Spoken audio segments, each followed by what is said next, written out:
வணக்கம் மக்களே. ஜனவரி 31 முதல் யாரெல்லாம் ஓய்வூதியம் மற்றும் குடும்ப ஓய்வூதியம் பெற்றுட்டு இருக்கீங்களோ அவங்களுக்கெல்லாம் பார்த்தீங்கன்னா மிக மிக முக்கியமான அறிவிப்பு வெளியாயிருக்கு. அது என்ன அறிவிப்பு அப்படிங்கிற முழு விவரங்களையும் தெரிஞ்சுக்க வீடியோ கொஞ்சம் கூட ஸ்கிப் பண்ணாமல் கடைசி வரைக்கும் முழுமையாக பாருங்கள். இதுதான் முதன்முறையாக நம்ம வீடியோ பார்க்குறீங்கன்னா மறக்காம நம்ம சேனலை சப்ஸ்கிரைப் பண்ணிவிட்டு அந்த லைக் பட்டனை தட்டி விட்டுருங்க. வாங்க வீடியோக்குள்ளே போகலாம். நாடு முழுவதும் ஓய்வூதியம் மற்றும் குடும்ப ஓய்வூதியம் பெறுவோர் பயன்பெறக்கூடிய வகையில் அவ்வப்போது முக்கிய அறிவிப்புகளும் அவர்களுக்கான சலுகை விவரங்கள் குறித்தும் தகவல்கள் வெளியிடப்படும்.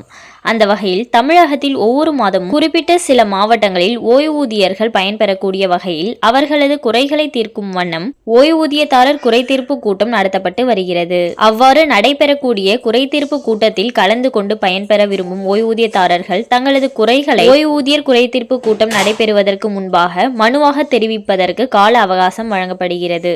அதாவது குறிப்பிட்ட இந்த தேதிக்குள் ஓய்வூதியர்கள் தங்களது முறையீடுகளை கட்டாயம் அனுப்பி வைக்க வேண்டும். அதன் அடிப்படையில் ஓய்வூதியர்கள் குறைதீர்ப்பு கூட்டத்தில் அவர்களது குறைகளை நிவர்த்தி செய்ய வழிவகை செய்யப்படும். விருதுநகர் மாவட்ட அளவிலான ஓய்வூதியர்கள் குறைதீர்க்கும் நாள் கூட்டமானது விருதுநகர் மாவட்ட ஆட்சியர் அவர்களின் தலைமையிலும் சென்னை கூடுதல் ஓய்வூதிய இயக்குனர் அவர்கள் முன்னிலையிலும் வரும் பிப்ரவரி 13ஆம் தேதி காலை 10:30 மணி அளவில் விருதுநகர் மாவட்ட ஆட்சியர் அலுவலகத்தில் நடைபெற உள்ளது.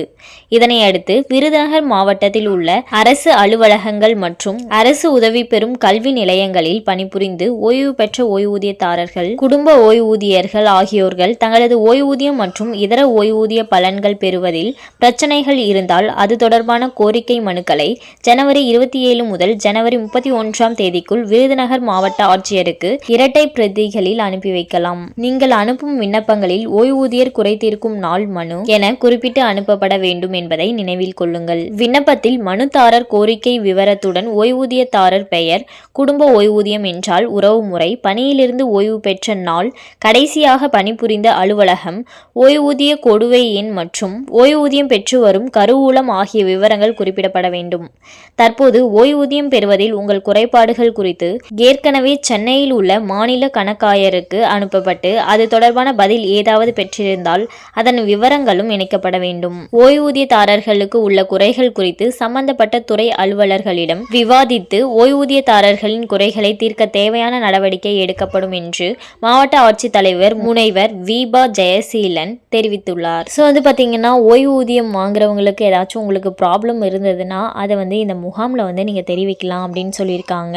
உங்களுக்கான சரியான தீர்வு கிடைக்கணும்னு சொல்லியிருக்காங்க. மேலும் இது போன்ற அரசாங்கம் சார்ந்த அனைத்து அப்டேட்களையும் உடனுக்குடனே தெரிஞ்சுக்கணும்னு நினச்சிங்கன்னா மறக்காம நம்ம சேனலை சப்ஸ்கிரைப் பண்ணி பக்கத்தில் இருக்க பெல் ஐக்கானை கிளிக் பண்ணி அதில் ஆளுங்கிற ஆப்ஷனை செட் பண்ணி வச்சுக்கோங்க. அப்போ தான் நம்ம அப்லோட் பண்ணுற வீடியோ உடனுக்குடனே உங்களுக்கு நோட்டிஃபிகேஷனாக சேரும். அது மட்டும் இல்லாமல் அந்த லைக் பட்டனை தட்டி விட்டுருங்க. தேங்க்ஸ் ஃபார் வாட்சிங்.